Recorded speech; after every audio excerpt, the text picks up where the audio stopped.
Support WrestleTalk! Be kind to each other in the comments. Never in my life, my professional wrestling news covering career, did I think we'd have so many big returns happening, because that's right. They said it wouldn't happen. Juventud Guerrera is actually making his return to TNT as Jericho's third Labor of Jericho match. Incredible scenes, Luke. Incredible scenes for New Punk Rants. The man, the fan, the viewer who's on screen now, who's inexplicably been asking for Juventud the Juice Guerrera to come back to TNT. Now, I'm happy for you, buddy. I genuinely believe, and I'm certain of this, although I've yet to find actual evidence of this, New Punk Rants has been messaging into this show about Juventud Guerrera coming into AEW since the studio days of us doing AEW Dynamite reviews. So much so, today, I watched and sort of skipped through and watched on like triple speed 25, like about 20 episodes of AEW Dynamite reviews, trying to find New Punk Rants the first time that he messaged in, or they messaged in about Juventud Guerrera, and I couldn't find it. Mod Mother Jen did an amazing job. She found like all of the ones from this year. There's about 8 pages worth of Ultrachats just from this year alone from New Punk Rants asking for Juventud Guerrera to come into AEW. But I was trying to find the first one because I wanted to do like this big video montage, and I could not find it. And it was really, really annoying me. So I'm very sorry, New Punk Rants. You were going to get a big video package like Hangman Page for this episode, but I could not get it done in time. But yeah, the boyhood dream done come true for New Punk Rants. It's the feel-good story of the year. Just so happy for New Punk Rants. I'm going to put this out on Front Street. I don't actually care. But for New Punk Rants, I am so happy for you. Yeah, same so here. Happy. It's grand that your favorite member of the Misfits in Action are... I know he wasn't Misfits in Action, wasn't he? He was... what was the group? The Filthy Animals. Filthy Animals, yeah. Yeah, your favorite member of the Filthy Animals is coming on to AEW.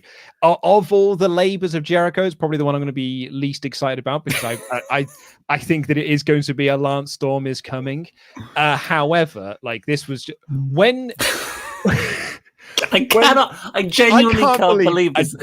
I honestly... This is more shocking than Punk. It is, isn't it? Because of this show, right? And because of New Punk Rants. Like, when MJF played the clip of him and Jericho talking about Hoovy, I went, no, surely not. Surely not. Juventud Smegging Guerrera is going to be on TNT now to come on Dynamite next week. Like, a wrestling return, and I'm being serious here, has not cut to my core in like such a uniquely annoyed way as this one. Just because me and Luke have been saying for 2 years to New Punk Rants, it's not happening. It's not happening. Shut up. There have been people, honestly, that have like messaged Sean on Fightful asking him, it's like, do you know what the status of Hoovy is? Because there's people on the WrestleTalk who really want Hoovy to come back. And not Sean's one person. It's just one guy. And Sean's messaged me being like, you should ask Denise. Denise knows him. Like, you can ask Denise. And I kept forgetting to ask Denise and stuff. And I think I did ask her one. She was like, oh, I have no idea. But I very much doubt that he's going to be on Dynamite anytime soon. And here we are, 2021, the end of July 2021. And yep, Juventud Guerrera is going to be on Dynamite next week. I'm happy for you. You know, big humble pie for me and Luke. Been saying and making fun of you on this stream, but it's not gonna happen. And you know that's why we love wrestling. I think Rob Brown has put it well here. You know you're a WrestleTalk fan when my first thought watching AEW last night was, wow, New Punk Rants is going to flip. Oh my god, it was amazing. I've had so many messages from people going, New Punk Rants. So well done. You've genuinely that is genuinely you being persistent. You've gotten yourself over. Oh my God. Thank you to Near Wheel and DX Rules 85. Wonder who DX Rules 8 is. That DX and Solo Stephen Gibson, who just become members. Thank you very much. That means you get a little badge next to your name in the live chat. Well, okay. By the way, I'm Ollie Davis. I'm joined by Lukewarm Luke Owen. This is the AEW Review Podcast. Would say Dynamite, but it's Fight for the Fallen. Their sort of third consecutive special event after the 2-week Fighter Fest shows. Please get all your Omega chats in to WrestleTalk.com/support. We'll read out every single one of them over $5 before the end of the show. And please also give us a subscribe. We've passed 50,000 subscribers. We've realized that that's actually really effective and helpful to make videos and channels successful. I don't know why more YouTubers don't ask people to subscribe more, Luke. It's a weird thing, isn't it? Because YouTube has been around for like 15 or so. You're getting on for 20 years. The YouTube's been around, and you'll be surprised the amount of people who don't know that subscribers really matter. Like a high subscriber count really matters.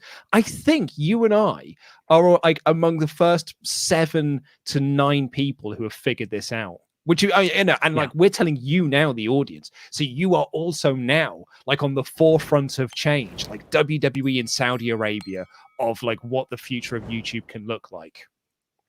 I think now that you've heard us say this and you're aware of it, you're going to hear it a lot more places. You just pick up on it. Like you hear a new word and then you hear it everywhere when really it's been there all along. So yes, please do press the subscribe button. We're on the march to 75,000.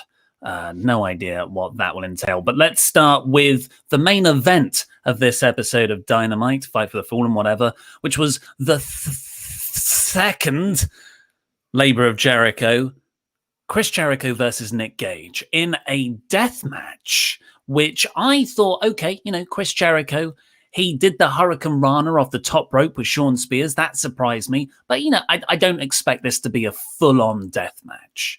There'll be a bit of blading. There'll be like a table spot.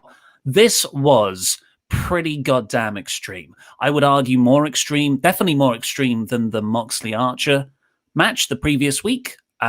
Also more extreme than Thunder Rosa and Britt Baker.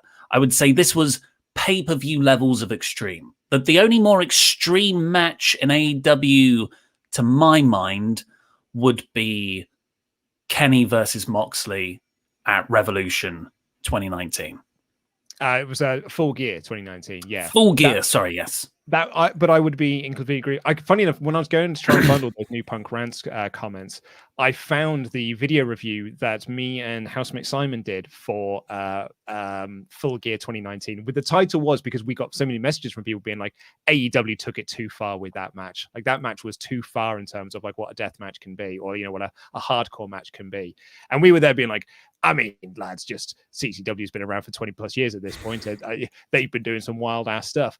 And this is one of those things. Like this wasn't quite as like hardcore death match as the match he had against Cardona at the weekend, which was like a different level. Like that was like what a Nick Gage match you'd come to expect. But this was pretty close, pretty darn close to what you would expect from a Nick Cage death match. And it really is like tying into our the podcast and video title we've got here. This idea that I've been kind of pushing for a little while, this feels like a retirement tour for Jericho. This feels like Jericho is ticking off things on his bucket list of things he never got to do. He's never got to do like the big death match. So then he gets to do this here. Next week, he gets to face Hoovy one more time. He got to, have a match with Shawn Spears. Canadian battle, this and the other. We're thinking likely Lance Storm is going to be one of them. This does feel like, you mentioned this last week, your pitch that you had for Jericho's retirement, which is kind of going through all of Jericho's old gimmicks and feuds. Like Sean put up on Twitter, said it's a real shame that Ralphus isn't with us anymore, because it would have been a really nice, like, for Ralphus to have made an appearance. That's what this feels like. It feels like the Jericho retirement tour. To address the sort of main talking point, it does feel like a retirement tour in that regard. I don't think it's a retirement though. I think this is Jericho just having putting to an end these first 2 years with AEW. Not that he's going to go elsewhere, but I think, and he's earned it, he has really helped carry this company, not carry like he's the only one, but he is definitely at the start. He was the main draw. He was the mainstream recognizable guy. So I think he's going to take a break after this, like a year and a half, come back with a new gimmick. I think Fozzy are going on tour like, fairly soon. So I think that might, very much tie into that, like, him taking a break away from this. Probably after they were meant to last year. They were meant to last year. That's why we all thought, oh, he's definitely dropping the title at Double or Nothing. But actually, he dropped the title at Revolution to Moxley. But then the pandemic happened. All of that was, put to one side. So I don't think Jericho is retiring. I don't think he would ever announce that he was retiring, though. Like that sort of wrestler who will just stop one day, but they leave the door open. I think we're more looking at that kind of scenario. Of course, it does also line up with the release of his book, Jericho 360, which is his... Is that what it's called? No, it's Jericho, whatever it is. I put in an extra number there. That's not even the name of the WWE Network documentary titles. I don't know what I'm talking about there. Yeah. But it's Jericho. He makes notes of every single match he's ever had, and he's published those as a book. It was sort of advertised in this main event. So people are like, oh, he could be winding down because of that. Do you think he's going to retire then? It just feels like we're leading towards a retirement match at All Out. So, a retirement stipulation at All Out against MJF. Like, MJF is the end goal, right? That's what this whole, Labors of Jericho thing is, right? It's leading to the match at All Out against MJF. MJF says, and your career is on the line. Jericho said in a promo a few weeks back, if I can't beat these Labors, then I don't deserve to be here anyway. All of that. And, because it's reflective of Jericho's career with Hoovy coming back and him wrestling Nick Gage, which just feels like something he's always wanted, like that sort of thing he's wanted to do. It feels like a retirement tour. I wonder though if it's being set up this way to make us as fans go into All Out expecting MJF to win, and then Jericho wins and doesn't retire. Like it's almost being done to set us up and then swerve us right at the end. So what us as fans are going in expecting this to be Jericho's last stand. In actuality, Jericho wins, and he just goes away for a little bit. And we're like, oh man, I got completely worked by that because you made it look like you were going to retire. Which, to be honest, I'm happy either way. If it's the end of Jericho's run, what an amazing career the man has had, and what a fantastic final run. Let's be honest, this is a much better send-off than Kurt Angle got in WWE. But if it's not, and Jericho wins, then that's also grand, and I'm happy to have been worked. So it's really, for me, it's thumbs up either way. I think MJF should win, and I don't think Jericho should retire. So I'm not going to be happy either way by the sounds of it. I think if AEW do put Jericho's career on the line, like that is part of the stipulation, then, and he loses, AEW so far have not been a company that goes back on their stipulations. Cody is still not challenged for the AEW World Championship. They're really protective over that. So that might give something away. I think it'll, like how we got on this show with all the Punk teases, they are doing everything but say CM Punk is coming to AEW. So I think if they're smart, AEW will do everything but say Chris Jericho's career is on the line. But MJF will lean very heavily into that in promos, so will Jericho, but it will never actually be on the line, which means he can come back a year, 2 years down the line. Well, I'm curious to see where this goes. I am also curious to really to find out how you felt about this match, because you and I, we're very different wrestling fans than we were when we first got into this, 20 odd years ago, whenever it was, when like hardcore wrestling was sort of at its peak.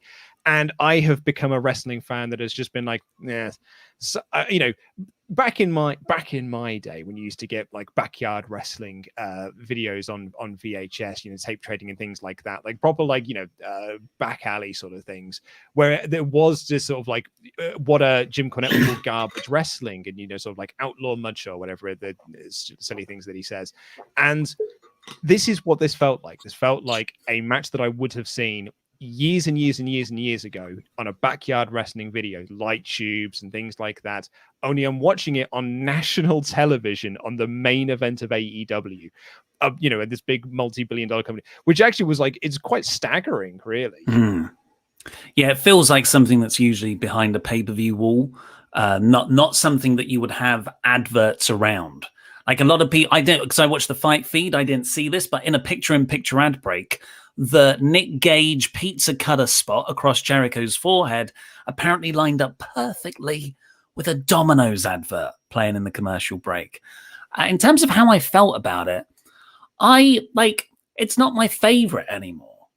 I used to lap this stuff up, but yeah, now maybe it's my own mortality. I just don't like the idea of people getting really hurt. I don't understand why people can't work things more. Like I'm perfectly fine with blood capsules, or I know you are just doing things like that. But I can't or like light tubes that don't have poisonous gas inside. Surely there's a way to make those safer. But yeah, we got light tubes. We got a Jericho top rope Hurricane Rana on Gage through a plane of glass, held up by two chairs. We've got the pizza cutter stuff.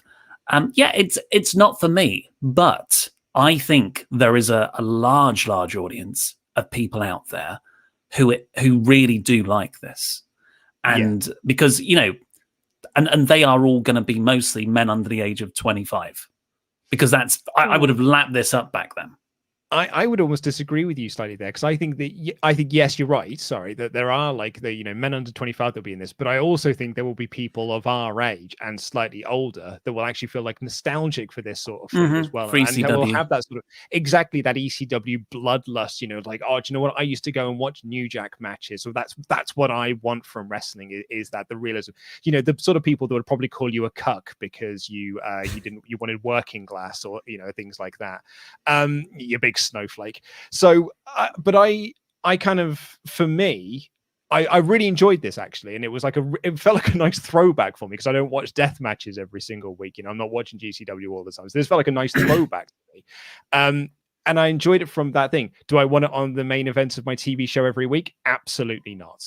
But as a once in a while spectacle sort of thing. Like I watched the Cardona match that Nick Gage had, and it was awesome. And I absolutely loved it because the crowd was so into everything that was going on, and the heat that Cardona got was legit. So that I sort of appreciate it from that level. But as a one-off thing, that it was a really cool main event, an absolute spectacle. I agree. Yeah, keep these not as your main style. One of AEW's great strengths is its variety. Yeah, this and the opening match, two completely different styles of wrestling. Whereas the other company just rely on one kind of wrestling, and it really limits what the art form truly is. But this whole idea that it's just a one-off thing, I do push back on, because last week was a Texas death match. That was pretty full on. There was a fork going in there. There was a barbed wire table spot. The Thunder Rosa Britt Baker match back. I know that was back in February, but it's not. This is pretty common for AEW. Yeah, the coffin match. But I would make the argument for, because I agree with you, but I would also make the argument of the Texas Death match, the coffin match, the Lights Out match, even some of the other sort of hardcore stuff that AEW have done that's hardcore wrestling. This was death match stuff. That's a different kettle of fish. It was a death match.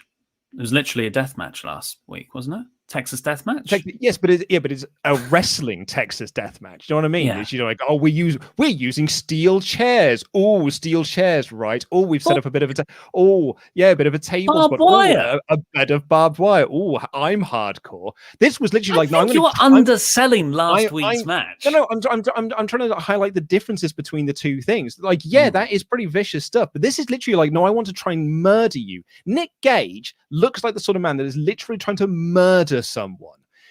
Lance Archer and John Moxley did a wrestle. Nick Gage was trying to murder Chris Jericho, the stabbing with the light tubes and things like that. That was I was amazed at what it actually was on TV. I thought, man, if this is a really watered down Nick Gage match, this is going to go down like a fart in a church. But it wasn't. This was your typical sort of Nick Gage stuff. So that, I think it's a completely different thing to the death match. that we got last week. If you sort of see what I mean, like one is pro wrestling, the other one is backyard wrestling. Yeah, I don't know if I agree. I get that they're in the same they're the same style. Like it's hardcore, high flying, technical. This is hardcore, and this is the most extreme version of hardcore that we've seen so far on TV.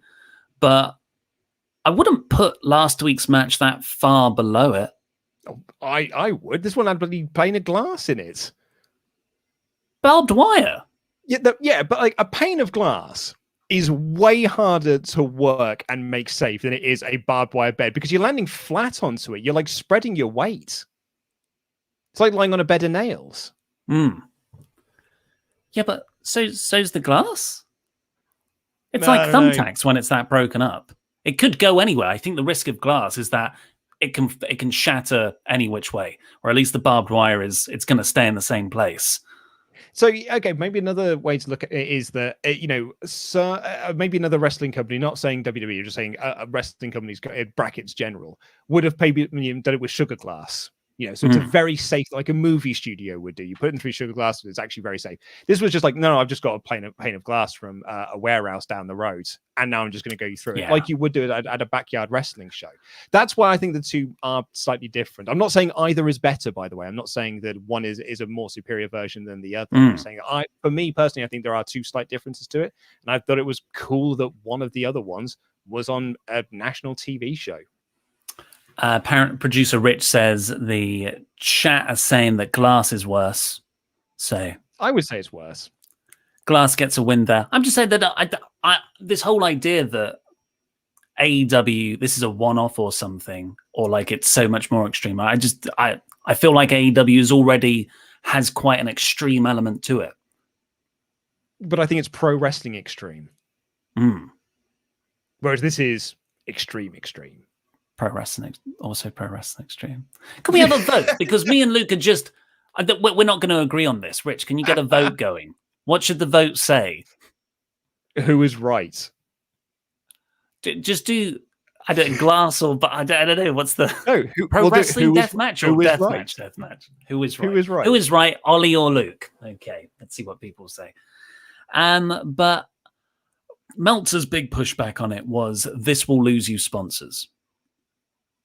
Well, we'll certainly see, won't we? Because if Domino's, I kind of get what Meltzer's saying, but like no sponsors are pulled out from any of the other stuff they've done.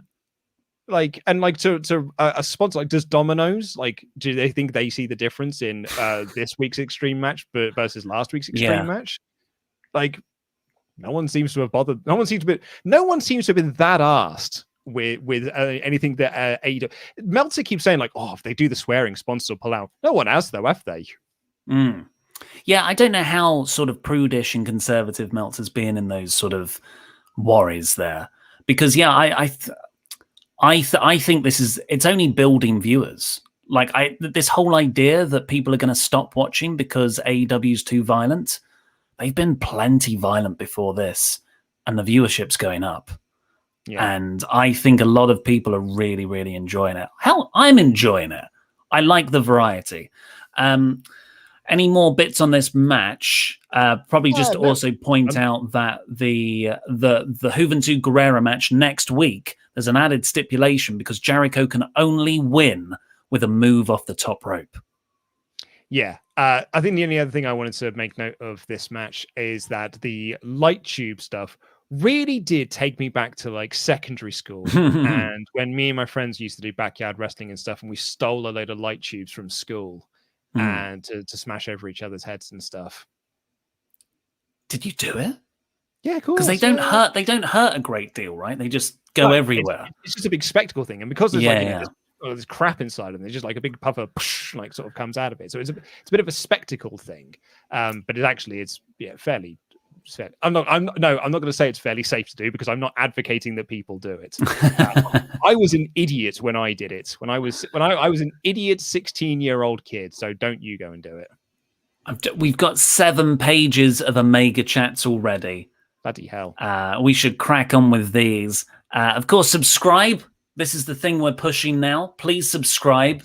What will we give you? We'll give you a where are we at now? We'll give you a mustache break if we get to a certain number. Give me a bit of time. Where's the dashboard? We're on like 50,227 currently. So we want to get to 300. Come on, folks. Hit subscribe if you're not already. Right. Hannah Allen says, hey, gents, that Jericho Gage match, I watched GCW over the weekend, and as someone who hasn't seen a lot of death matches, I've made up my mind, not for me. What are your thoughts on the aftermath of Gage versus Cardona, tonight's match, and death matches and all? Well, I think we've just covered that quite a bit. With Gage versus Cardona, I think it was quite the spectacle. Yeah, and I think that was like, it's the most coverage I've seen for a death match of that kind of caliber. Probably not since Gage's Dark Side. I think the Dark Side of the Ring episode certainly helped with all of that, but also because of the nuclear heat that Cardona got for the win, really pushed over. More people have been talking about Nick Gage this week than like I think any other week in his career, probably. Nick Corvello. OMG, I can't believe it. That mad lad Khan has actually done it. He's brought in the juice. I marked out so hard for that announcement, and that show is the one I picked to fly down to watch. What an awesome surprise. Now hoping Sheeda gets booked. Charles Berg. I'm a 27-year-old man. Nick Gage scares the crap out of me. Who was the Ultrachatter who predicted the juice? I know there was someone trying to manifest that to reality. We must find them. Also, I'm 100% for the gag of Riker as my dogs. Gives me a chuckle.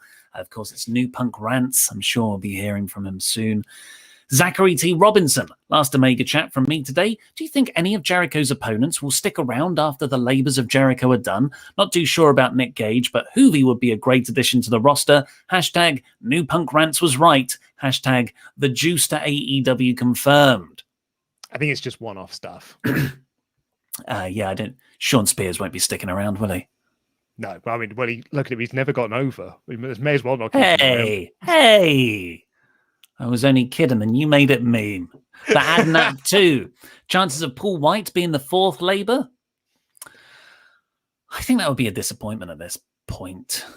It'd be cool. It's just I think it'd be weird for Paul White's like AEW Jericho.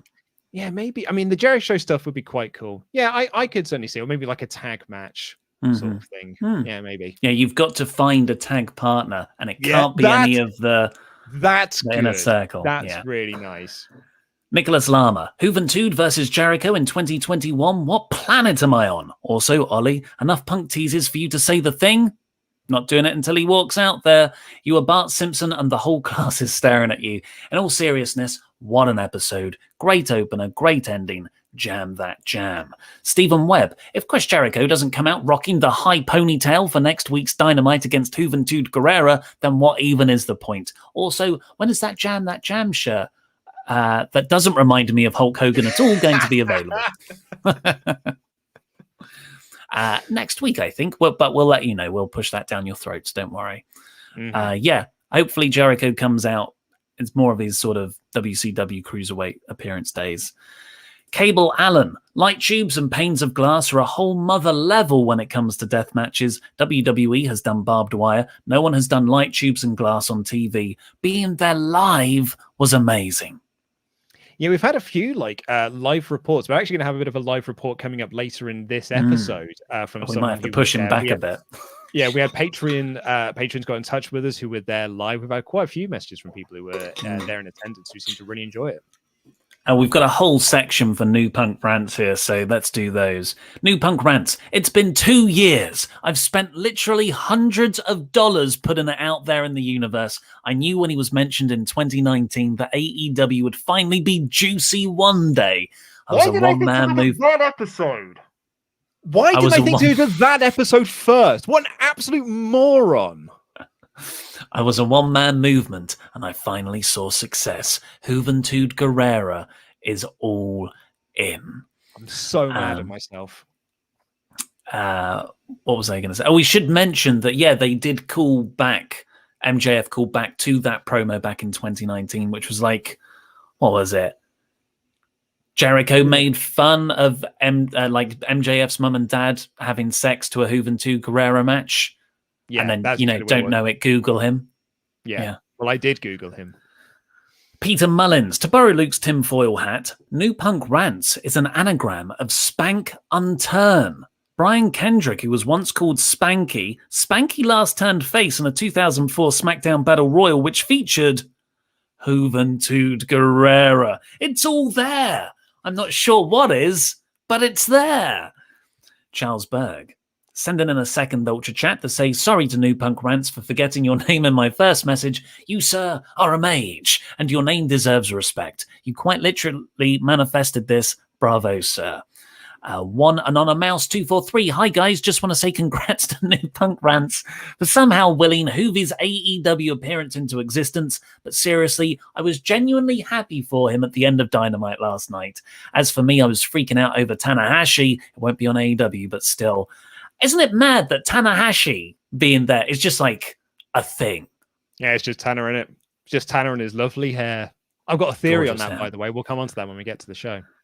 James Hanley, I think New Punk Rants has earned the classic Hollywood slow clap. Overall, a solid episode of Dynamite. Cody's getting booed more and more, it seems. Paige losing was heartbreaking and engaging because I need to see where it goes next. New Punk Rants again. Thank you guys so much. I was hysterical and in tears, even had my Hoovy t-shirt on. Also, for the first super chat, it was the review after the show where Jericho mentioned him in 2019. Also, how can I help contribute to this cause more to make the super cut happen? So angry. What? I can't believe I've wasted so much time doing that. Idiot.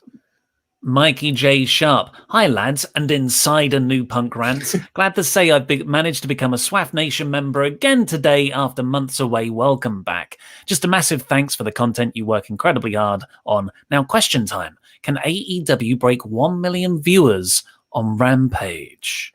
So this is the Rampage show which Punk is looking to be debuting on, right? Yeah. Look, I get that you're trying to make Rampage a thing. I get it.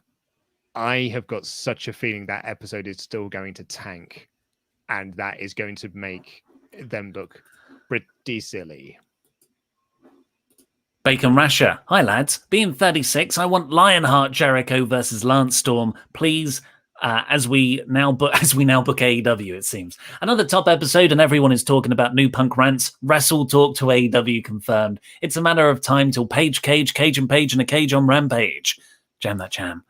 And finally, for now, and we'll do the rest of the Omega chats at the end, New Punk Rants says, finally, would it be too much to ask to join next week's show to talk about Juventud Guerrera? If not, that's fine. But I just figured I would shoot my shot. I appreciate the shout out. That's my moment of 2021. I get it was a long shot, but he's my favorite. We will see what we can do. I think you have put forth a compelling case. We'll have our people get in touch with your people. Good Lord. What a ridiculous world wrestling has become. I know. I can't believe it. Genuinely, Juventud Guerrera has shocked me more than... Just because I always thought Punk might come back.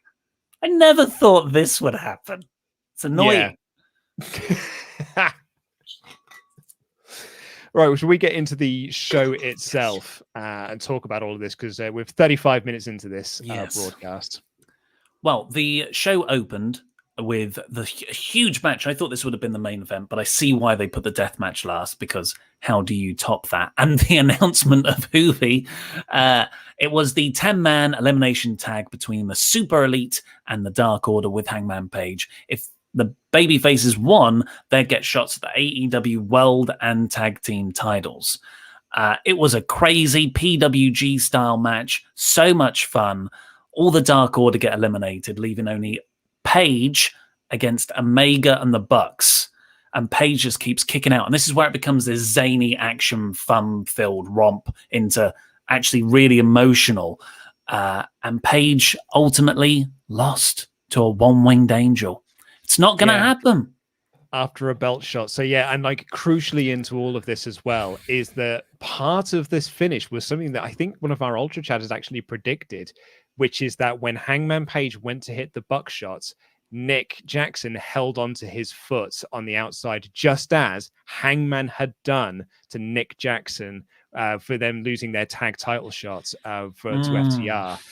And so he then couldn't get it. He was delayed in getting in, and that allowed Omega to hit the belt shot and the one winged angel for the win. It was a crushing loss. Before I went to bed last night, I saw a promo come up for this on Twitter and whatnot. And I suddenly sat and I was like, I can't remember the last time I was so excited for a match on TV. Like I'm genuinely like heart pounding excited to watch this match. This match delivered in every single capacity. I absolutely adored this match, and it was so much fun. I loved it all.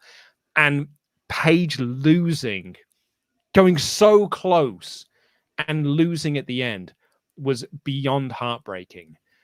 And I don't know what's next. And I love that. And it's made me hate Kenny Omega even more. And that's what's great about this, is that you and I have been flying the flag that Paige should lose at All Out, right? And they should extend this. Paige has to win it All Out now. Now is the time. Is he going to be at All Out? But he has to be. Like, what other match have you got that is hotter than Omega versus Paige for All Out? Omega versus Punk. No, Omega versus Danielson. No, because I think it's too soon to be doing that. Because I think it's Omega. I think it's Punk Allen at All Out based on the show we got. So unless they just do that as a Dynamite match. I think there's no match hotter than Omega. I think, in fact, actually, I'm going to put this out on Front Street. Omega Page is a hotter match right now than Omega Punk. Really? Yeah, 100%. For a mainstream, I think it's a hotter match. You genuinely believe Omega versus Page on a poster for a pay-per-view will sell more than Omega versus CM Punk on a poster?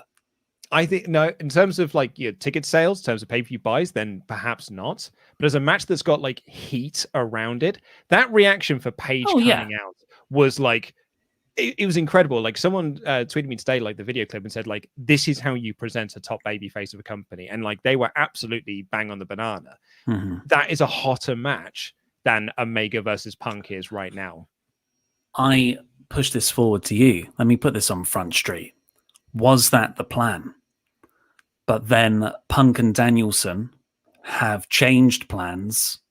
There's a school of thought, which I think holds a lot of water, that if Punk comes in or Danielson comes in, just put him in the title picture right away.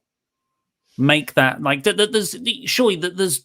you can build people up. You can do the Christian Cage thing, or I think Punk and Danielson are big enough to strike while the iron's hot. You want that mainstream attention. But I think the iron is hot with Paige. You've been doing this for 2 years. Yeah, but you've only got one chance. You've only got one chance for these guys' debuts. Yeah, and you can put Paige on the back burner. You may as well do it as a triple threat then. May as well just do it as a triple threat first time round. Going in completely cold, I think it's a wrong move. I think it's completely the wrong move to do. I think that staying the course with this is definitely still the way to go. I'm 100% willing. I am willing to be wrong on that. I really, really am. I mean, bearing in mind, like a lot of the chat they had on this show made it sound like it's going to be Christian, Smeg, and Cage. So, and for me, that is the worst of the three options. So I would much rather go with Punk than that. But yeah, I think it's still going to be Omega Page at All Out. It's almost like if it is Cage versus Omega on a pay-per-view, I disagree with that too. I think hopefully you build for that for TV. Then it'll be a case of like a Royal Rumble title match. Well, the thing that matters most on that card is the Punk match. Yeah, because there was a line on this when I was rewatching the entrance bearing in mind the entrance for Hangman Page was so cool with the Dark Order and the music that came out in the purple. His Titantron was purple as well. It was so beautiful. They said the line that if they do lose, if the babyface lose this, not only are they not getting their shot, they're also falling out of the top 5 ranking. So now Page has got to rework his way back up that ranking. People asked, how do you delay this until September? Maybe that's how you do it. Or I don't know. I don't think it's happening all out now. I'm not saying like I would want it to, but I just don't see how it can happen. I think they're delaying it. We should also talk about. I won the first poll, 62% of the vote, 237. We now have another poll up live of like which match would you rather see, Omega Page or Omega Punk? Omega Page is winning in a landslide. Yeah, but I would rather see that match. But we're not talking about us. I'm saying what's a better business move to get the most mainstream interest? All right, Vince. How dare you? We should also talk about the Super Elites entrance, where they all came out dressed as the Toon Squad from Looney Tunes Space Jam. It was fantastically heelish. I don't know how they can be so goofy, yet still be so emotionally devastating with the Page stuff. It's because they're so goofy. It's because they come out acting like these big douchebags. You're like, man, I can't wait to see this cool cowboy punch them in the face. And then the douchebags keep bloody winning. I'm like, oh man, I want to see the cowboy kick them even more now. Yeah, I want to see CM Punk kick them. That's what I want. Look, if I can't have Cody challenging for the title like it should be, let's push a part-timer in there. Stu Grayson was also amazing. John Silver was booked perfectly. He did his sort of Cesaro-style run hot tag around the ring. But yeah, ultimately, they all failed. Losers. God damn it, Paige. After that, we had Pac being annoyed that the Lucha Bros are stuck at an airport. Andrade and Chavo sort of went, yuck, yuck, yuck, yuck, yuck. It was probably us. Well, no, what they said was, we cancelled the car because they deserve better rides, so we've booked them a limo. And then Chavo explained to Pac what a limo is. However, what I would say is they clearly did a bad job because the Lucha Brothers didn't arrive. So, terrible limo service they booked for them. That's the thing. I really like the opening match. Love the final match. I love both, to be honest. Everything in the middle was actually a bit middling. So that it kind of started with that. Then we got the Ricky Starks celebration, where Ricky Starks came down, cut a pretty harsh promo on Brian Cage, saying he's got no charisma. Brass band came down, and then Brian Cage came down, beat up a musician, and Ricky Starks just left. Like, they were in the ring at the same time. Cage could have gone for him, but Starks just kind of he threw flowers at him. Yeah, well, I thought it was a bit of a limp ending. Oh yeah, totally. Thoughts? Zero. Yeah. The Team Taz vortex continues. They're now stuck in their own. The black hole has collapsed upon itself. Hiroshi Tanahashi then, in like a pre-filmed interview clip, said, "I will challenge the winner of tonight's US title match, the New Japan match, for a match in Japan." Which is just crazy. Yes, that's happening in a couple of weeks, Tanahashi versus Archer. And we later got a promo from Moxley saying that he was going to be, hey, look, I've got some fact. You've been ducking me, Tanahashi, so I'm coming after you. So I think we are going to see Moxley not perhaps interfere in that match, but certainly attack Tanahashi after it, which is leading to my big prediction, Tanahashi versus Moxley at All Out.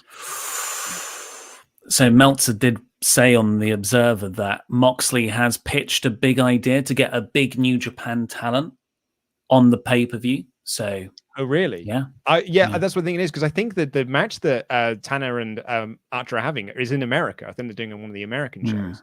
So, Tanner's going to be here. I think it makes sense to do that at All Out. Unfortunately, next we got a match that was one of my most anticipated matches to see, Santana and Ortiz versus FTR. The crowd was pretty dead anyway, I guess because they were worn out from the opener, but there was a bunch of like sort of interim skits between them, and it was it was good, but the crowd weren't really into it. And then this freak accident happened where Cash Wheeler was knocked off the top turnbuckle, just seemingly like dinked his arm on the top rope, that people do all the time. But what apparently happened was his forearm flesh got caught in something and it just ripped it open. And you can see him look at his arm and then blood just starts pouring everywhere on his forearm. And he just hops down, calmly walks over to the medics and is like, help me. And then they must have called an audible because Dax just hit a brainbuster on Ortiz and got the win. I'm gutted for them. I'm really gutted for them because clearly, and it sucks because Dax and Cash haven't been on TV a lot recently because Dax has been dealing with a shattered arm. He hasn't he's been dealing with a big old injury, so that's why they've not been on TV for a while. And Santana and Ortiz, sort of by proxy, because they're feuding, also haven't been on TV, in ring for a while. So they these two teams were, they really wanted this match. They made it feel like such a big deal. This is the first time these two teams have ever been in the ring together. And the crowd didn't care a jot. It just did not care whatsoever. And I felt really sad for them. This is FTR country. And they didn't care about him. And it felt I felt bad for all four men involved. And then the accident happened at the end. And yeah, it was a real shame. Real shame. Kind of wish it was on pay-per-view. Yeah, I think ultimately the build hasn't been good enough. No, I agree. Britt Baker had an interview thing backstage. She said that she'd broken her wrist in the Nyla Rose match the previous week. She just gets so many injuries. Hard work. I'm worried. But will she be able to compete in a title match soon? How long? A broken wrist seems pretty big. No, I think she'll be. I think she'll be reached. She'll have her match at All Out, but she's not really going to do much in between now and All Out. The All Out's a while off, and I think they'll probably do Baker Rosa 3 at All Out. You'd hope so. Then we got the moment where Tony Schiavone announced that. So you've got Rampage launches on the 14th of August. And then the 20th of August, the following Friday, so the day before SummerSlam, was meant to be a pre-tape show. It was meant to be recorded after Dynamite. What they've decided to do is book a very large arena in Chicago and put that show on live instead. It can hold 23,000 people.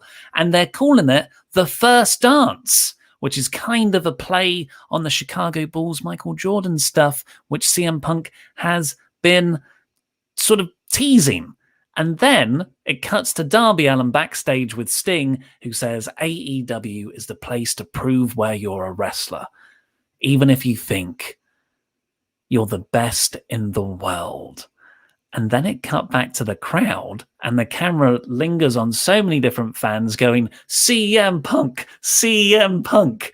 And then Tony Schiavone just goes, wow, the fans even in North Carolina are excited about Chicago. Weird. Can you imagine if Punk pulls out now? If it is the culture. If it is as done of a deal as it possibly can be, that they are booking this huge 20,000 plus seater arena, right? Putting it on Smegging Rampage of all places, a show that I would wager no one is friggin' watching when it comes on. Apart from the hardcore AEW fans, it ain't catching on to anyone else. And then Punk pulls out of the deal. It must be contractual now. He has to debut on that show, right? At this point now, if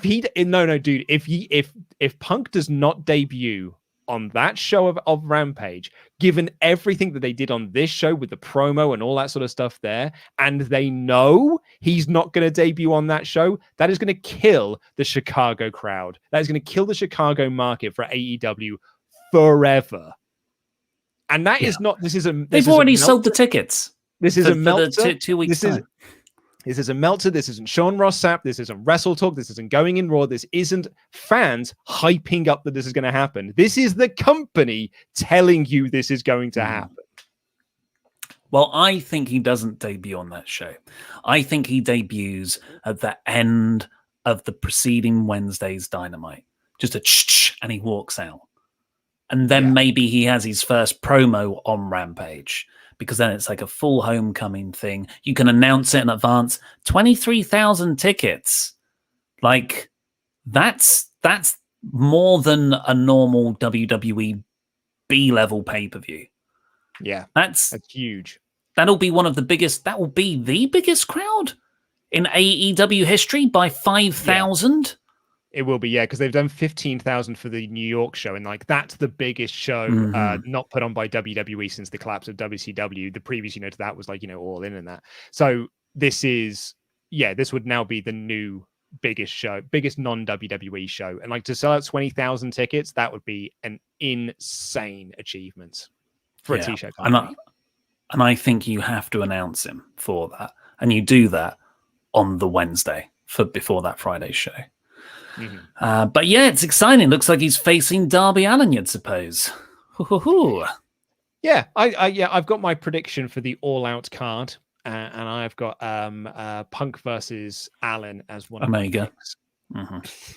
Oh yeah, the poll plenty of time to build. And you lost massively again. Omega versus Page, 75% of the votes to Omega versus Punk. It was worded wrong. The question wasn't what's more appealing. I agree, Omega Page is more appealing, but what will be most beneficial to the company for growth? Well, let's put up that poll and see what people say to that one. The chat are being weird today. They're not agreeing with me. Hikuleo, I learned how to say it, took on Lance Archer next for the United States title with Haku coming out, King Haku. Oh, mate. Which was awesome. I know, like, New Punk Rants was marking out for Hoovy. You were marking out for Tanahashi. This was my mark out moment of the show for me. I was like, Meng! I went and I found all of my favorite quotes about Meng to put into my my notes and everything, so I could read them out on this show.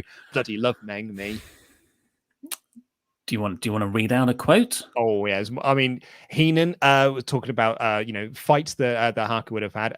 He took his two fingers on his right hand, his index finger and his trigger finger. He reached into a guy's mouth and broke off the guy's bottom teeth.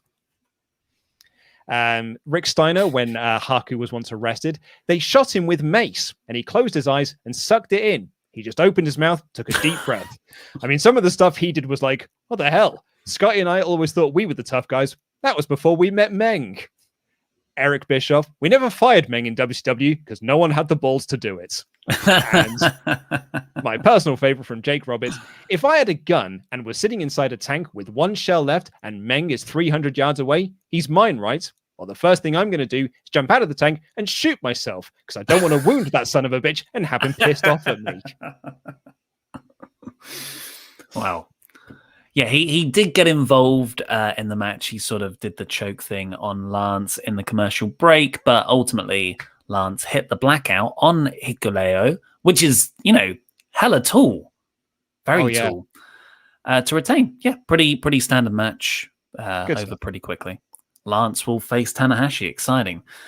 Cody Rhodes is in the producer position backstage, and Alex Marvez is about to interview him. But wait, it's a boot. Malakai Black.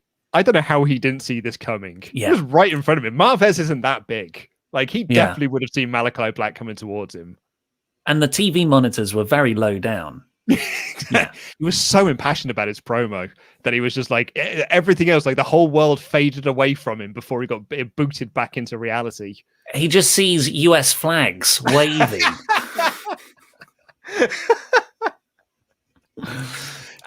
So Malakai Black boots him in the face. Tony Khan's like, oh no.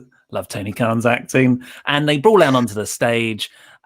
People try and separate them, including Fuego del Sol, who just gets a black mass of death. Sold it fantastically. But yeah, that's the build to next week's match. Cody Rhodes was booed in this building tonight, despite him wearing that white suit, and Malakai Black wearing the black suit. You got to think, Cody loses, goes and does the Go Big show, comes back, I'm hoping, a heel. And then you can tie it into the idea that people who face Malakai Black come out changed. I think we are getting Cody Rhodes losing here. He goes away, does the Go Home Big show, and then he comes back for the rematch at All Out, which he then wins as the big white baby face. We don't need a vote on that one because we both know that's the correct choice. Come on, America. Miro got another promo backstage. He had this fantastic line.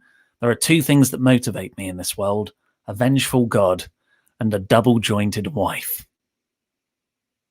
He is great, and he's got a match against Lee Johnson next week. Couldn't care less about the Lee Johnson match. I just want to see Miro wrestle and kill the poor lad. Exactly. It's been a while.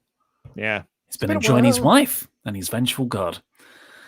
Hardy Family Office took on Jurassic Express plus Christian Cage. I am very disappointed that Christian didn't come out with Jurassic Express with Marco on his shoulders. Yeah.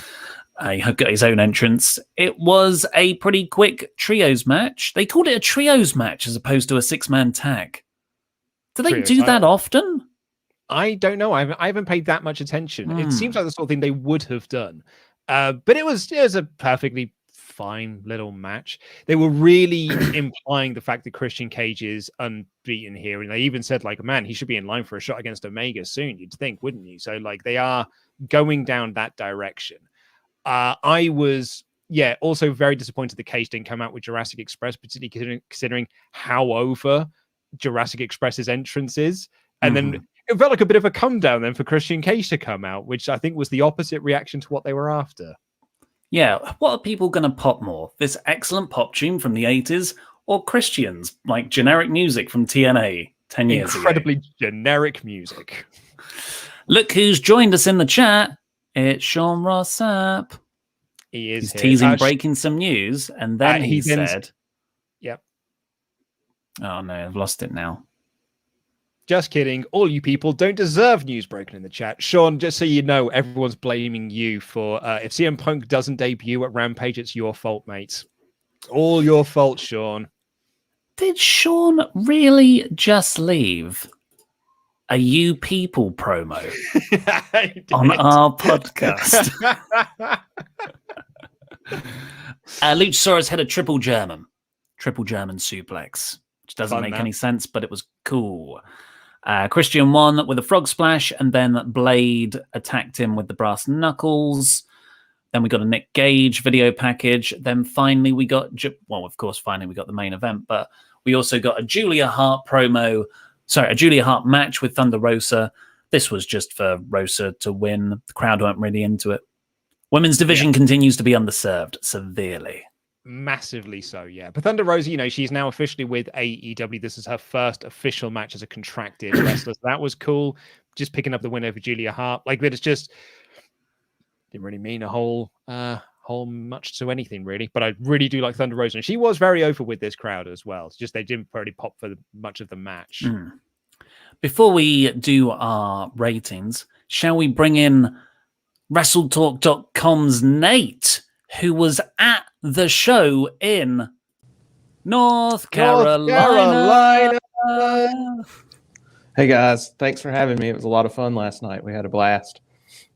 Tell us here's the biggest reaction. Hold on. Here's my first question, Nate. Why didn't you all care about the FTR Santana Ortiz match? Why were you so quiet for it? You would think we would, especially since they're from North Carolina, but and grew up, started their wrestling around there. I don't know, man. I think it's partly because they aren't that typical AEW style of wrestling, and I just don't know if the fans have really bought into them yet in AEW because they're not that, they're that slower ground-based kind of thing, and I'm just not seeing the crowd there take to them. I thought it might have been that people were just like overwhelmed by the opening 10-man tag, that nothing was really going to do well with the crowd until the Nick Gage match. It might have been, but there were some loud pops all night long, so it was a lot of fun in there. Who got the loudest pop?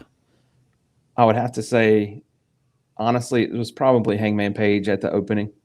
During the entrances. Yes. Yeah. But that Judas, every single person, it seemed like, was standing up singing Judas. But it's hard to count that as a pop, because people are just wanting to participate. But it's just karaoke. Yeah, but that Hangman Page pop and I don't know if you could see it on television or not, but like when we were in the crowd, Dark Order comes out while the video is playing, and so they're in the dark, and you can see Hangman Page's little glitter standing there at the entrance, and the crowd is just going crazy waiting for the lights to come on. And when those spotlights hit one at a time, the place was going nuts. And I don't know if you guys know this or not, but Hangman Page also really got his start in North Carolina as well, wrestling for the independents around. Strangely enough, he wrestled for a local promotion I check out a lot, PWX, He was in a faction with Jackson Riker in that organization. Jackson Riker. Where is he? Where is he? There he is. The baby face of the century. Move aside, Paige. If I can't have Punk, surely the chat will let me have Jackson Riker versus Kenny Omega at All Out. Yeah. They were on the same team in War Games here in Charlotte a while back for that company. So it's really interesting. We had a message from someone on Patreon as well who was also there. So I was wondering if you agree with this, Nate. They said like the biggest pops were 4, in no particular order: Fuego del Sol, Orange Cassidy, Miro, Hangman Page, Darby, Sting, Britt Baker, and Aubrey Edwards. I'd have to say yes with that for sure. Yep. Just watching around in the crowd too, one of the things was interesting, especially about the Cody thing. I'm starting to feel like maybe Cody is starting to get a little bit of the John Cena effect, because a lot of the kids, even my kid, I took my 10-year-old to the show. A lot of the kids that were around that 10 or 12 and under range were wearing Cody shirts. But when Cody interesting. But when so interesting. But when Cody came out, all the grown men started booing, right? And an AEW crowd has a lot more grown men than the little kids. But so it's definitely a louder boo. So it's interesting. Wickedly interesting. That's really fascinating. I hadn't even considered that it could be just that a generation thing. That's really cool. Davis, how did your son react to the carnage of the main event?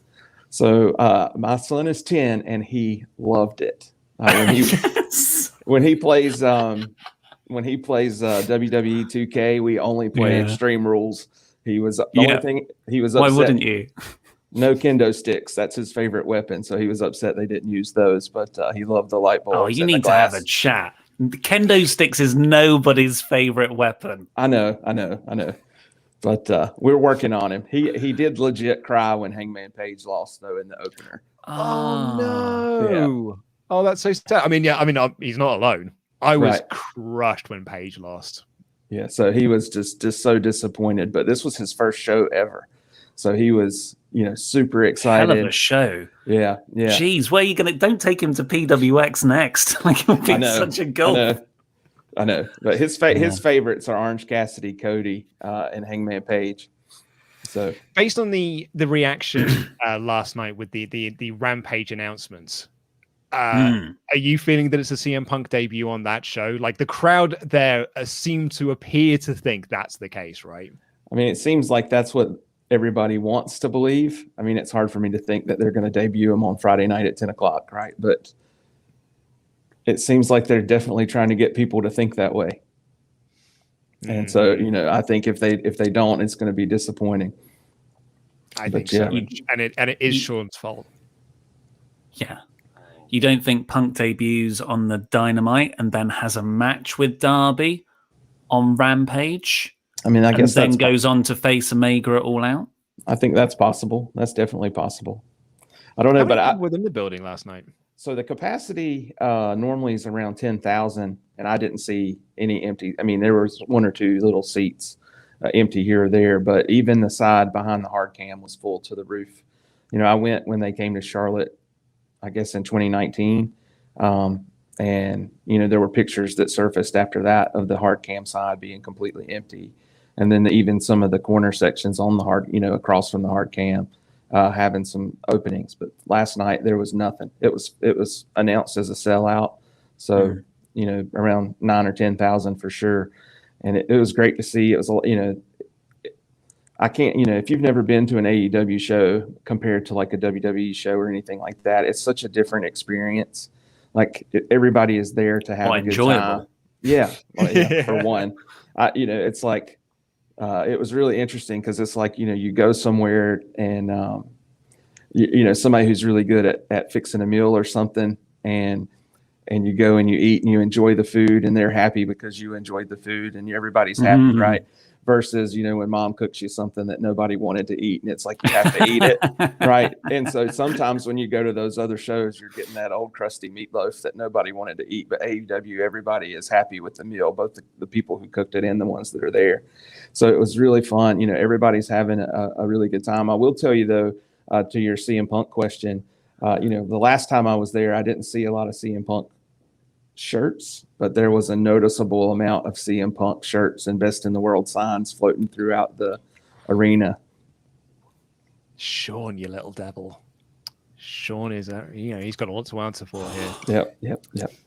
So, have you had breakfast yet, by the way, Nate? I was just trying to find the source of your analogy, which was very well done, but it was very like, I'm hungry. Oh, well, I mean, if you could look at me, I'm probably always hungry. But, so I fit right in most wrestling crowds when it comes to that kind of. Yeah. Thank you so much for coming on, Nate, and sharing your experience with us. Before you go, can you give us a North Carolina? North Carolina.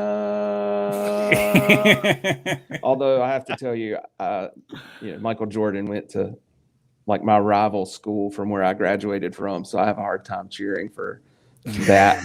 So anyway, but I do appreciate you guys having me on. It was a lot of fun.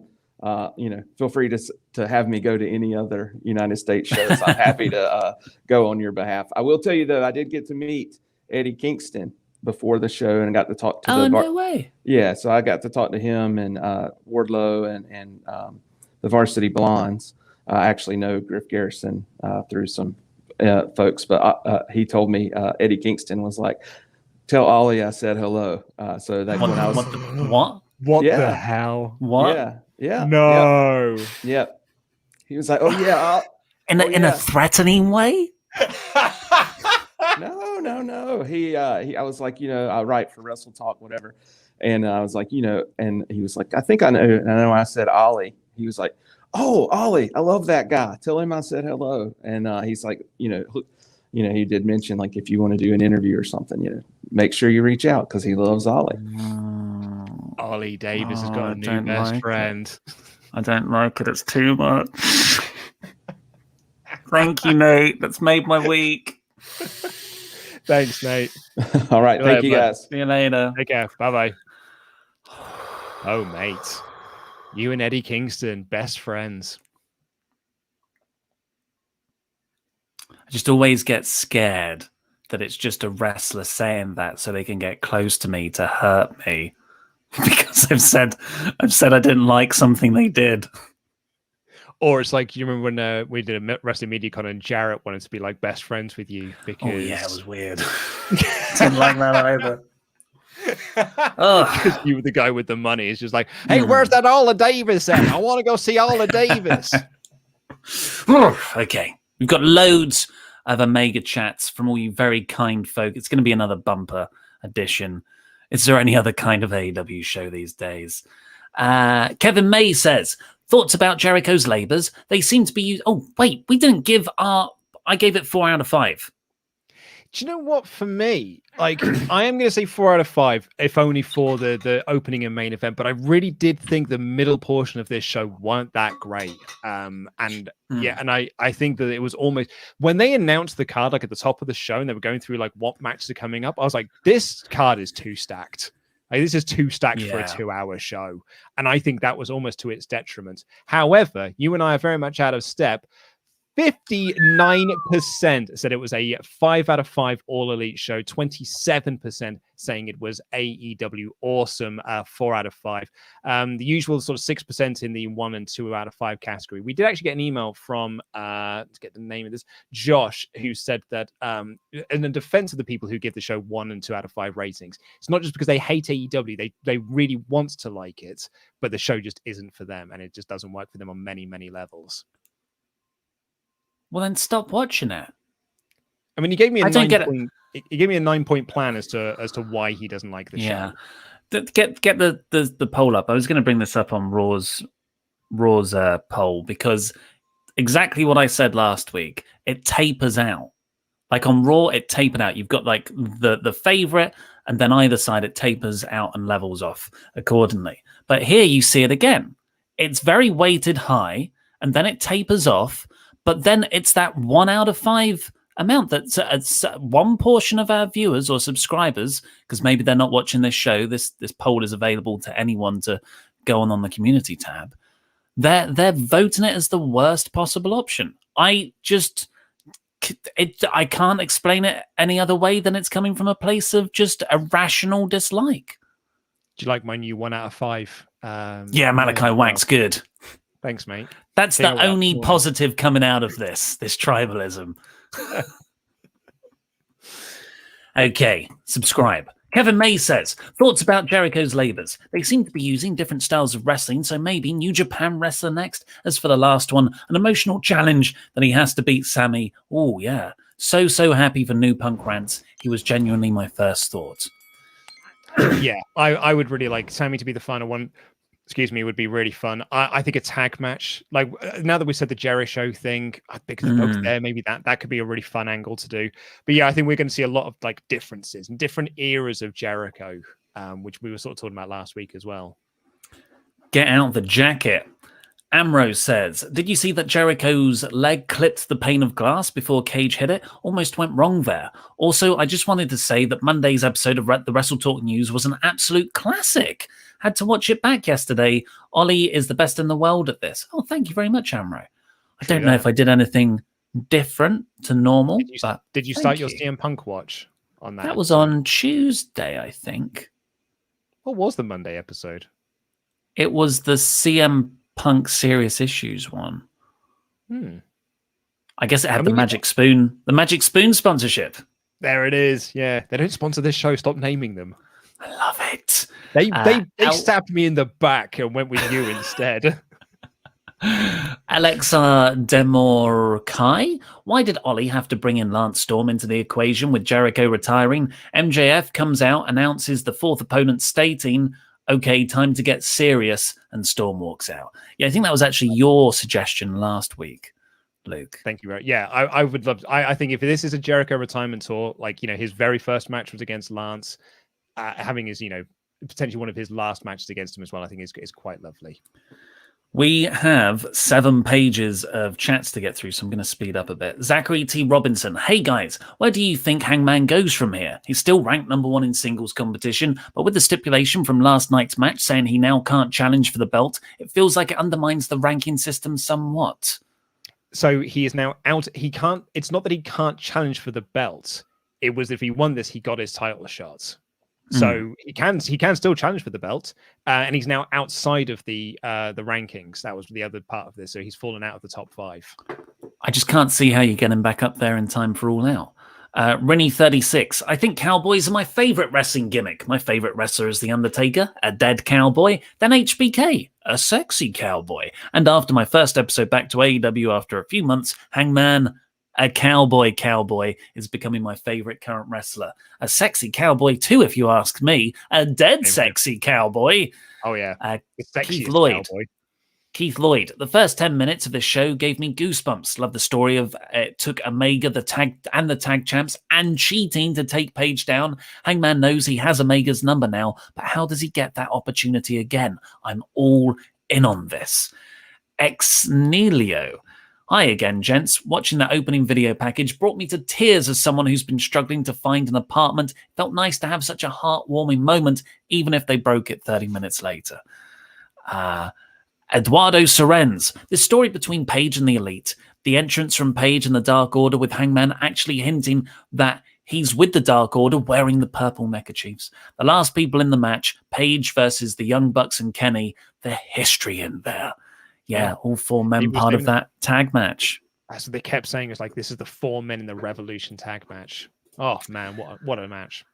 Eduardo Sorenz again. We all thought that this was predictable for All Out, Page versus Omega, but now we don't know how Page will be challenging Kenny, and I love it. Also, we were so bummed when Page lost that I felt sorry for Starks and PMP versus FTR afterwards. So Eduardo was there in person, it looked like, as part of the crowd that didn't get into the match. Colostopia. That cowboy intro looked like a Marlboro commercial. Page asking help from the Devil, aka Bullet Club, Jay White, and Gorillas of Destiny. After all, the enemy of my enemy is my friend, we can also have Bucks versus GOD. P.S. Korea versus Korea match for Lance versus Jericho for Labor number 5. So Storm would have to retire. Well, the Storm's already retired. He retired. Retire again. Retire a third time. And I don't think Page needs to go to the Bullet Club. He's already got his group. He's got his new group of friends. And he should be a lone cowboy. at the end of it. Not a real doctor in training. Hangman Dark Order entrance was perfect, and I love AEW, but all downhill from there. Terribly paced match, too much goofy rubbish, and had Dark Order lose to a team not even focusing or taking it seriously. Tag titles haven't felt important since the Bucks won them. CM Punk.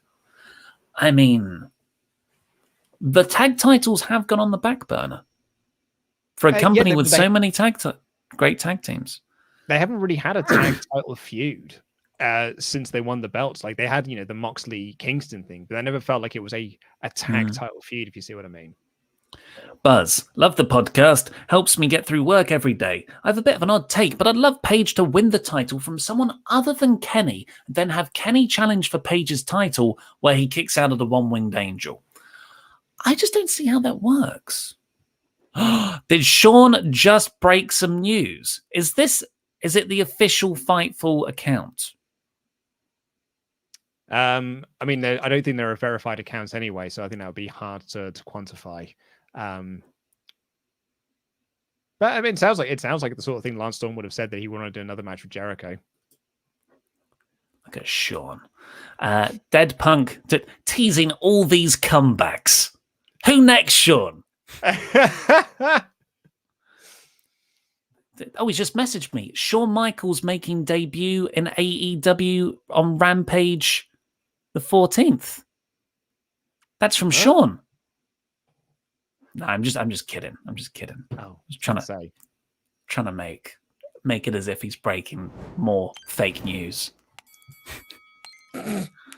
Dead Punk 1985. He's amazing. The entrances at the start were awesome. Sad Page lost. Him apologizing to Silver for not being there to help him hurt my heart. Looking forward to more. Didn't know I needed Darby versus CM Punk until this morning. AEW has been on a roll lately.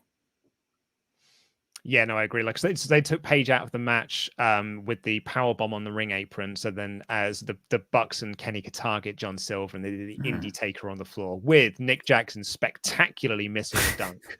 Which was we didn't even talk about that. Amir Rule Sharfi says, Hangman's Order entrance made me cry and wet my pants at the same time. Wow, my lady partner was getting a drink and she asked me why I was going mad and I just pointed furiously at the screen. She said, looks like a bunch of gay cowboys. There's nothing wrong with that. No, I want to be part of that group. They look like a lovely bunch of lads and a good group of friends. Sarah Sullivan. Love to see Hangman versus Omega at All In with Adam kicking out of the one-winged angel a few seconds before the match when it's full 60 minutes. Kenny could sell that shock perfectly and still leaves the match down the line. Kenny knowing that Hangman could win, but I trust AEW. RP Degnan says, I can't believe we were all so busy asking should Hangman beat Omega on the first go. None of us even considered them losing the 10-man tag. We have been so conditioned that you pin the champ on a tag match and you get the title match that I was genuinely in shock. It's a good point. We didn't get Page pinning Omega, which we would have had to if we did it our way. Yeah. Talise P. I love that I wasn't Super Elite versus Hangman Page and the Dark Order, but Elite Squad versus Dark Order. That's nice. Anthony Rios. I didn't like the 5-on-5 match. Why is Rick Knox always the ref for Bucks matches, and why can he never do his job properly and actually, I don't know, referee? They shouldn't have booked the match if Hangman was going to lose, because where do they go from here? But that's the key to it, is where do you go from here? Him losing makes the story like just all the more captivating, because we all thought they were going one way and they've actually gone a different way. That's storytelling. Well, also the Rick Knox stuff, he's there because he's like the tag team specialist referee. But I unfortunately, I can't defend that he does not enforce the rules. No, but it was PWG fun tag stuff. Like I think you hit the nail on the head in your review where you said that it's the less critical part of your brain. It's just like this is fun. I'm having fun watching this. Yeah, but I can't really argue back to people who say, oh, it takes me out the match, because that's a very valid viewpoint, I think. Wilson Simons, they have to do the Okada versus Omega storyline with Hangman. Page will lose the first match clean, second match at some other pay-per-view time limit draw, third match, 2 out of 3 falls. Hangman finally wins with an 8-star classic. I don't think you want to retread it. Yeah, you don't want to mirror it too much. Peter Mullins, I think they will make it Christian versus Omega. They mentioned on commentary that the loss would knock Page off the ranking. Then during his walkout, they pointed out the number 3 ranking of Christian and said, still undefeated. Luke, I'm sorry. I love you. Yeah, that's what we were saying in the show, that I think they are going to do a Christian Omega match. Whether they do it, I don't think it's an all-out match, but they can certainly do it before All Out. Mm-hmm. RG says you're talking about Omega versus Page and Omega versus Punk, but I think it's likely that it's going to be Omega versus Christian at All Out.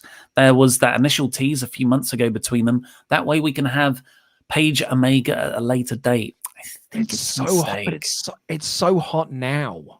Like, that's the key to this. Like, everyone is into this at this moment here. Mm-hmm. If you delay it for 3 months, 4 months, it may not ever be as hot as it is right now. It may get hotter, but you don't know that. I think we can all agree that Omega versus Christian right now is not something many of us want for a pay-per-view main event. He's a low mid-card guy at the moment with like the Hardy stuff.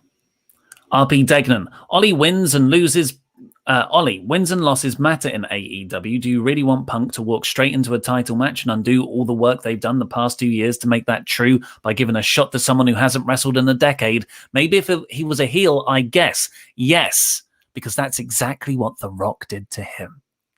Yeah, that is nice. That's hoovy juicy.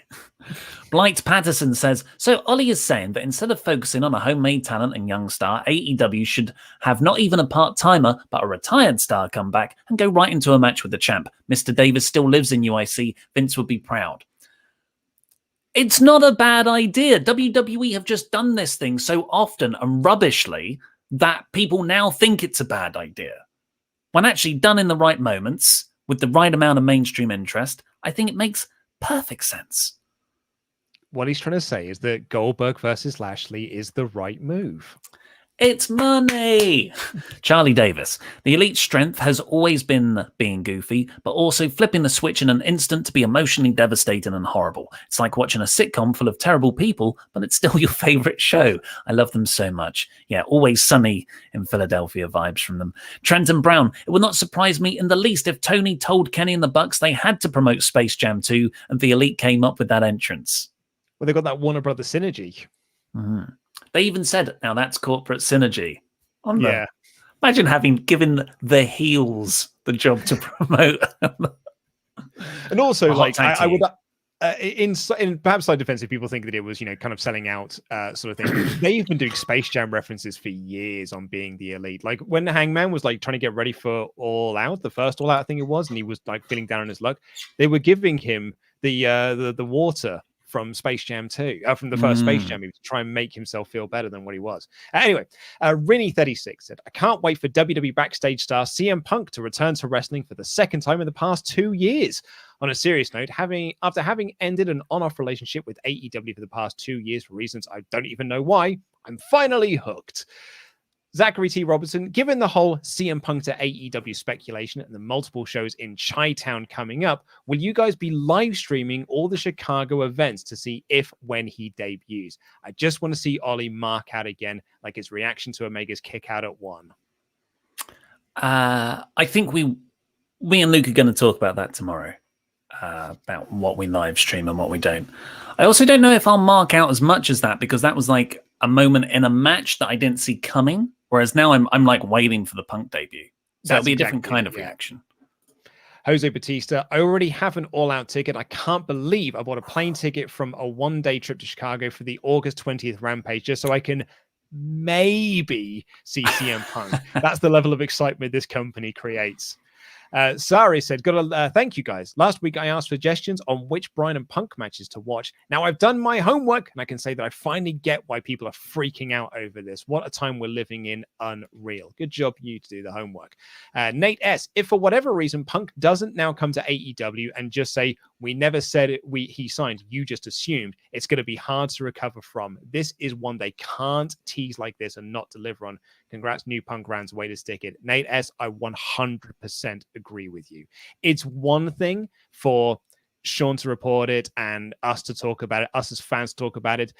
AEW dropping all the hints in this show, that's a different kettle of fish, right? Mm-hmm.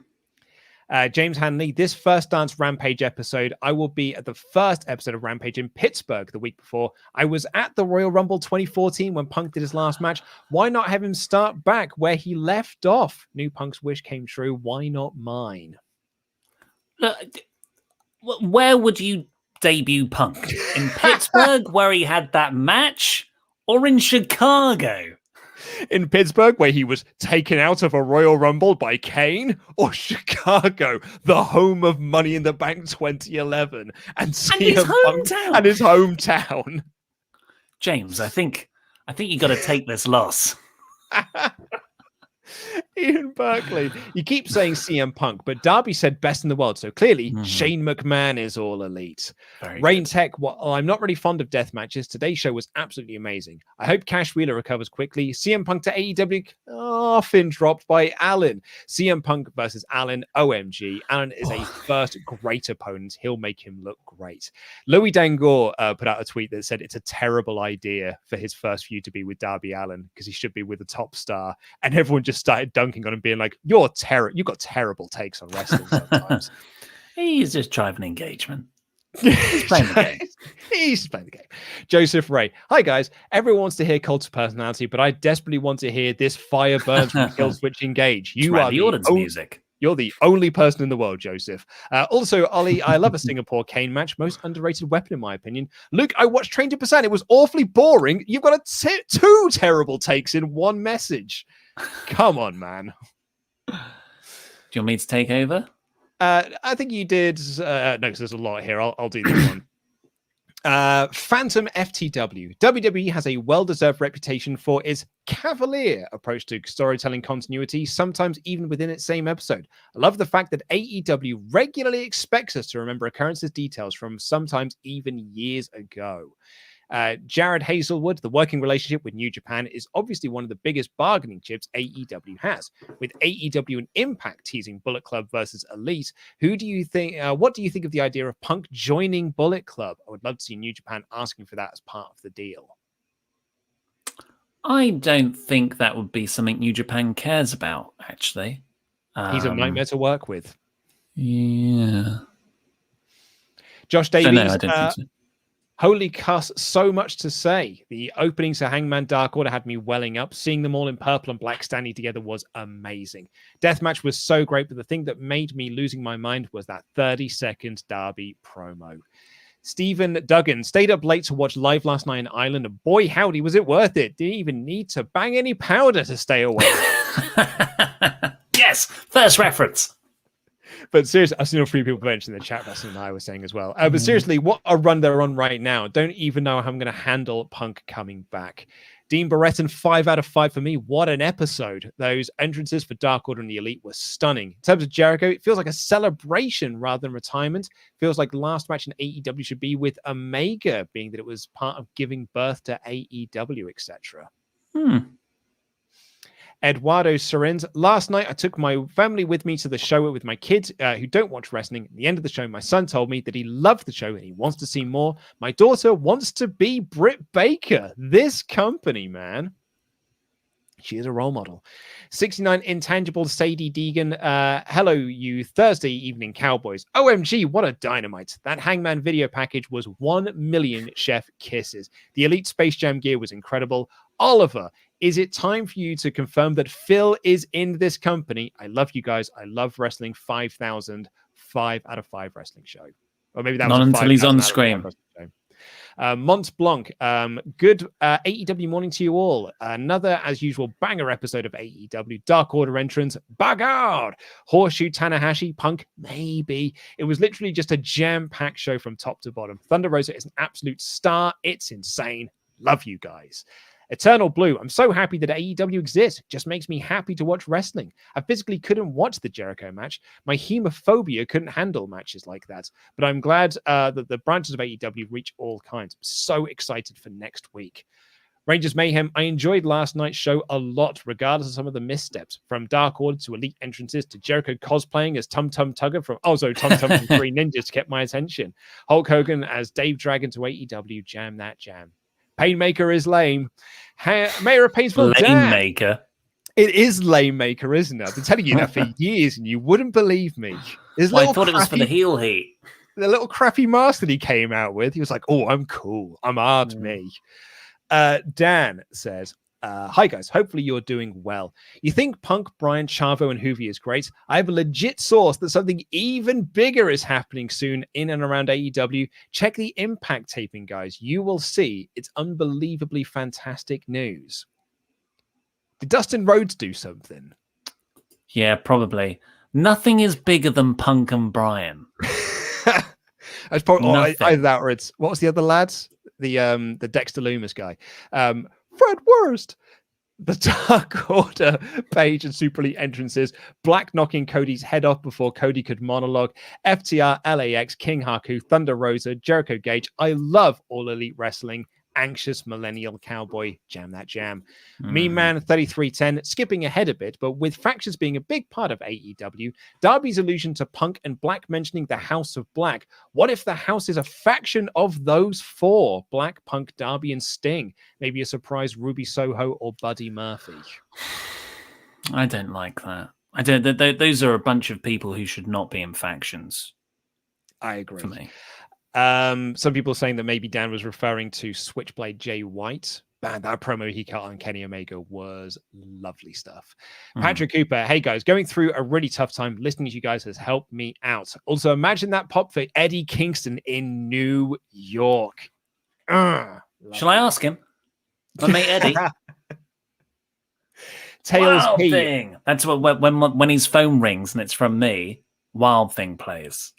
Because me and Eddie, we go crazy together. Tails P. Oh, do you know what? I've just suddenly realised. Of course, it's probably a Brian Myers thing. That's probably what Dan was referring to. Yeah. Tails P. When Cage fights The Rock or fights the Rick, do you think he'll rip the FTW belt in half? That'd be a good visual. That Anoint has. I can Nate S. I can remember when New Punk Rant was adamant that the Juice was the exalted one. That's how long this has been going on. I popped so hard for Horseshoe. Really want him versus Moxley at All Out. Miro's double-jointed wife crying with laughter emoji. James Hanley, I'm torn on the Lucha Brothers and potential Andrade pairing. It's not that it's a crap pairing, but the Lucha Brothers just got through a heel run. Phoenix and Penta are over and get huge face reactions as faces. I don't think fans want to boo them yet. Jam that jam. They've not been faces or heels. They've been nothing. They've just been these weird tweeners. Yeah, I agree. They need to be heel and settle. Tails P, when they finally make the LWO with Hector Garza's nephew, do you think they will leave Raw for AEW? OGP, yeah, you know me, said, love this episode. Shout out to New Punk Rants. Also, kudos for the Bucks and Omega wearing the Space Jam Jordan 11s with their fits. Loved this episode. Hyped for the next FTR Santana Ortiz match. The original ending would have been better, but now I feel people are more invested because people want both teams to succeed without outside circumstances. Also, Britt is great. Hopefully her tease is for Ruby as her backup. Great show. My shadow also has a cowboy hat. Yeah, we didn't talk about Britt's promo where she sort of teased that she was going to have new backup because Reba is also injured all the time. Patrick Kaniski, another banging episode of Dynamite. Gotta love wrestling. Is there a bigger supercard there with New Japan, NWA, and Impact? Who would you want Punk and Bryan to face if there is a big supercard?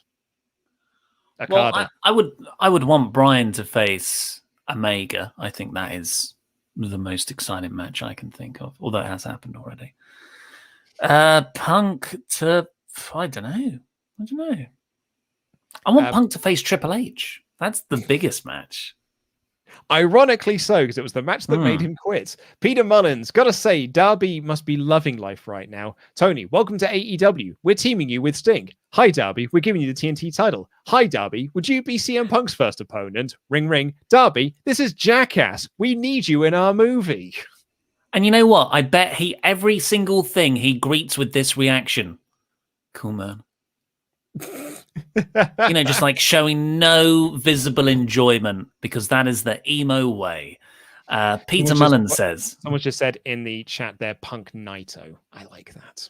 That'd be cool. Peter Mullen says, huge congrats on the incredible milestone after grinding away every week with consistent content. You now have to watch older content, which might not be for everyone, but I'm really happy for New Punk Rants that Juventud Guerrera is back. What? 50k? When? Exanilo. Hi boys, just wanted to say thank you so much for getting me into wrestling and specifically AEW. I had always been interested, but it was me telling my girlfriend about AEW and how important it was that actually got me to start watching with her. Continuing from before, my girlfriend doesn't know anything outside of AEW, so it's always interesting seeing how she reacts to people like Black. Just goes to show how great AEW is, that someone who has never watched wrestling before can get so invested in it. I apologize for all the donations. Please don't. But thank you, gents, for getting me into the wonderful world of wrestling. Been watching wrestling since you started the podcast as that WrestleTalk show. We don't talk about that name. That lasted long. Been a great ride so far. Can't wait to see what you do next. Final Omega chat from Nelio here. Just wanted to say thank you once more for all your hard work and the smile you and AEW put on my face. Luke. This company. P.S. Sorry, my name is hard to say. It's Latin, meaning creation from nothing, kind of like AEW as a whole. Interesting. Ex nihilo. So not, I've been saying it in a sort of Spanish way. Ex nihilo, Latin. Romans. Thank you very much for all those chats. That was very kind of you. Angela Last Airbender. I liked Luke's fantasy booking better. I can't wait for the AEW debut of the EC3 and Dixie Carter. Also, Ollie, please stop with the wig. It's going to haunt my wet dreams till the end of time. Appreciate all of you guys. Support WrestleTalk. Support each other. Well, subscribe. Rylan Clark. That said, Luke, while you're my absolute fave, I'm on new meds and having trouble sleeping. So when I can't sleep and I've Tetris affected your voice, I swear to Christ, I'm ready to kill you. Oh, well, could be worse. Could be Tori Ollie selling me Huel. What's Tetris effect? I don't know, but we were talking about you and Huel yesterday on the Patreon After Dark episode because Adam was in the office and was finding all of your Huel crap that you've left lying around and how you never. It's in my drawer. It's in my drawer. And Adam went through everyone's drawers. And so we played a game. We were playing a game with Abby, social media Abby, about whose drawer did it belong to. And he found Andy Datson's pot noodle that he'd bought like the week before lockdown hit that was still in his drawer. Went off a little while ago, that. And I didn't think the pot noodles could go off. My Huel bars have as well. Rylan Clark. Again, Adam wanted to thank you guys. Revolution 2020 got me back into wrestling. You guys kept me here weekly. Thank you very much. And just the final few that have come through. Boy, howdy, there was lots today. Josh Stad says, what if the reason that Hangman won't win from Kenny yet is because Kenny hasn't gone to Japan and completed his collection with the IWGP title? It seems as though AEW and New Japan relations are getting really hot right now. The belt collector thing has kind of not been mentioned as much recently, but yeah, I think that's, to me, like, you need Omega versus Ibushi while Omega holds the title. But Ibushi's not champion at the moment. Get the title on him as well. I mean, they've been hot potatoing that belt around. May as well just put it back on Ibushi, I guess, once he's back.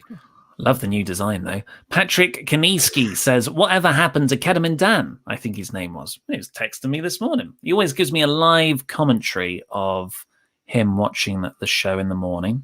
To answer your question, what flavor of pot noodle was it? It was curry flavor. F-word, that bump Grayson took, properly thwacked his head. John effing Silver. This is so good. F me 10 ways. That was the sweatiest match I've ever sat through. Okay, I'm off to die. That's what he said to me at 8 a.m. this morning. And finally, fittingly, for this stream, from New Punk Rants, I just want to thank you both and the chat for all the love. I honestly didn't expect any of this today. I'm smiling ear to ear. I just wish they can use Hoover's WCW theme. It rules. I love the WrestleTalk community so much. Well, we love you too, New Punk Rants. We're all very happy for you. And to be honest, also just confused. A little bit annoyed still that I was wrong. But it's fine. One of the longest AEW reviews we've done in a while as well. Hour 40 minutes this show has gone. Crikey. That's a big one. Well, we've got other bits to do. So thank you, everybody, ever so much for joining us here today. Thank you for all your very generous Omega chats. This is the most excited I've been about wrestling since AEW got Dynamite in October 2019. And none of that was fulfilled on. The Fiend, that first 3 months of Dynamite is just like so really compared to what it is now. So we're very privileged to be living through this. It's freaking awesome. Subscribe.